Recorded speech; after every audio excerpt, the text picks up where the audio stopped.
Yo, what's going on, YouTube, and welcome back to Goal Line Hockey. It's your boy Kevin Forte, and today we're taking a look at your Nashville Predators. Guys, congratulations. You are on a 7-game winning streak, which is tied for the longest winning streak in the NHL right now. So we're going to taking a look at the Predators really over the past couple of months, because I made a video, if you guys go back, I guess it was probably a week or two after Halloween, so the first or second week of November. It's been about 6 weeks now. I've been talking about the Predators as a dark horse team this season. A lot of it has to do with their goaltending, but there's a couple things we have to go over. I don't want to spoil the whole video for you guys right now. You guys got to stay tuned. I got to keep something for you guys to stay here. So with that said, 7-game winning streak, which unfortunately is tied with the Penguins as the longest winning streak right now in the league, which, okay, you have to share the Penguins with the Penguins. But to be in the same conversation as Sidney Crosby and the Pittsburgh Penguins, I guess that's pretty good for Predators fans, right? So looking at their record so far, they are 19-10-1 this season, 39 points, and they find themselves second in the NHL's Central Division. This is a team that, now is, I believe, in its third or fourth season under John Hynes, and has done a lot of things I wasn't expecting them to do. Now, John Hynes isn't necessarily my favorite coach. I will be the first one to tell you.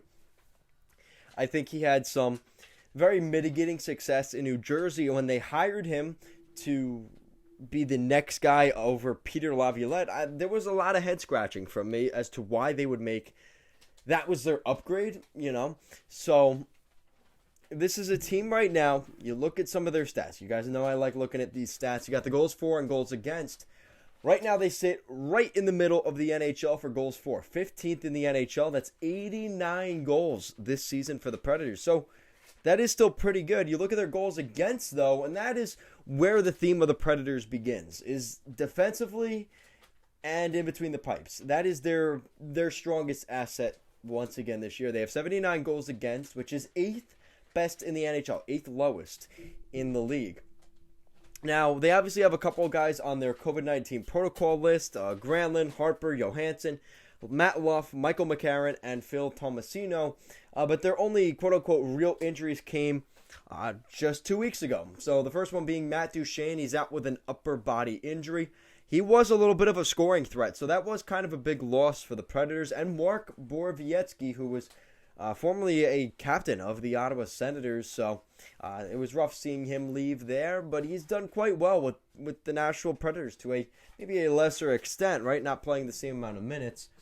Look at their top point producers this season. Everybody seems to be back and healthy for the Preds. You got Roman Josi, the captain, the defenseman, 29 points in 30 games. He's definitely going to be a Norris candidate for best defenseman this year. Mikael Granlund leads the forwards in points with 27. You have Duchene, Johansson, and Forsberg to round out the top 5.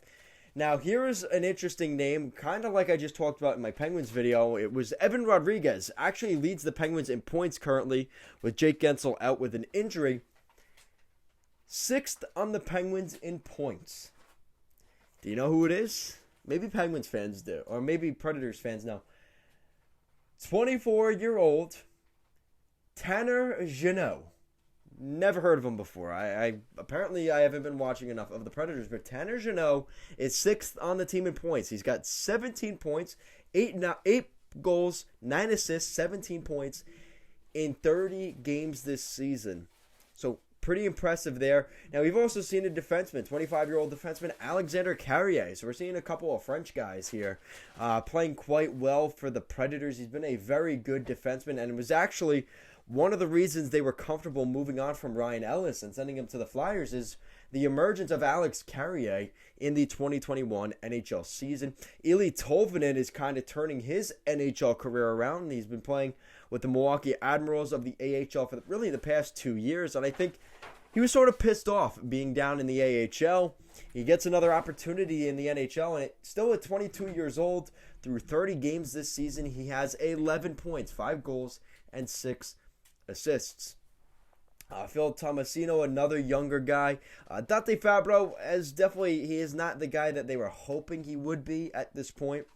But the Nashville Predators, despite some guys like Matthias Ekholm struggling a little bit, they are still finding ways to get wins. And they've had a couple hit or miss guys. I mean, you look at Cody Glass, he has not registered a point as a Predator yet. He's really spent most of his time with the Milwaukee Admirals. So the key thing for the Predators is, can they score enough? That was the big question for them. And they're getting the guys that need to score. They're scoring goals, right? Like I said, Granlund, Duchene, Johansson, and Forsberg. Those are the big boys on the forward group here for the Predators, and they're scoring. And that is really, really nice to see that this is a Predators team that is playing well defensively, and they're scoring goals as well. Now, the other big storyline for the Predators this year has been in between the pipes. You look at David Rittich and Connor Ingram through 7 games.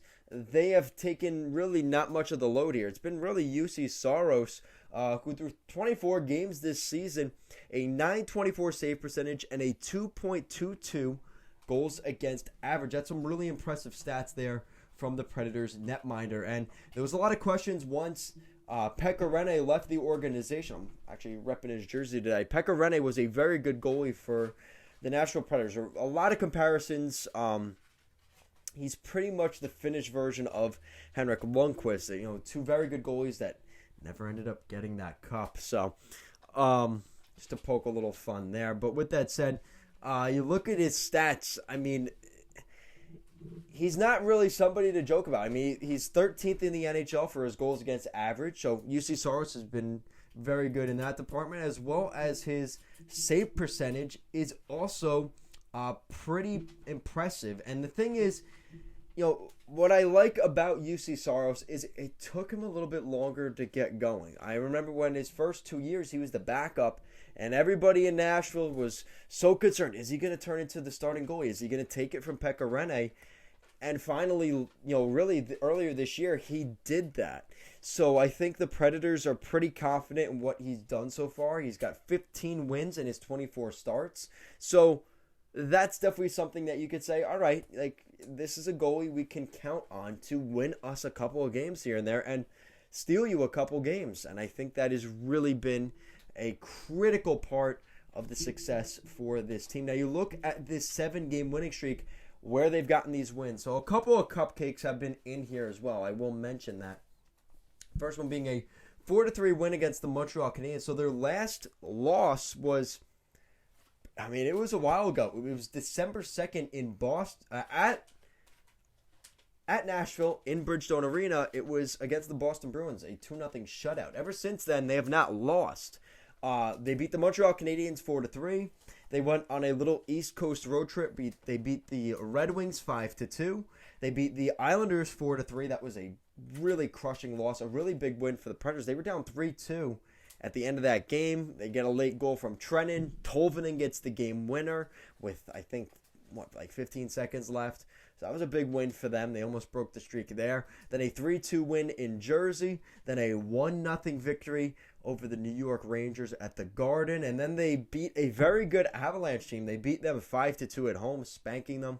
And then going back on the road, they won 3-2. And that's where we are into the break, which is a 7-game winning streak. So the Predators here really have been pretty good. And you even look at before that winning streak, they had put together a 3-game winning streak in the middle of November. They beat some pretty good teams: Dallas, St. Louis, the Coyotes. Okay, whoop-de-doo, everybody beat the Coyotes. They also went on a 4-game winning streak back in the end of October into November, beating Minnesota. They've been pretty good. The San Jose Sharks, the Islanders, they've had the Islanders number, and the Calgary Flames. So they have done very well this season, considering, what everybody, including myself, thought could be a rough season. That first game of the season, they lost to Seattle. They lost to the Hurricanes. They started the season 0-2. They started the season 1-4. And this is what they've done really since then, and kind of turned their season around and really look like a team that could really compete in that Central Division. So I think Predators fans are pretty happy with how things have sort of turned around for them. And like I said, the goaltending's been good. Their stats overall have been good. Their power play, 6th best in the NHL right now. So, a stat I wouldn't have really said the Predators would be that good. And they're tied with the Rangers, 6th in the NHL. Well, technically they're tied for... No, never mind. I'm not getting that deep into it. They're tied for 6th. It's just... That's how the stats look here. Their penalty kill isn't great. They are 20th in the league. So I guess if there's something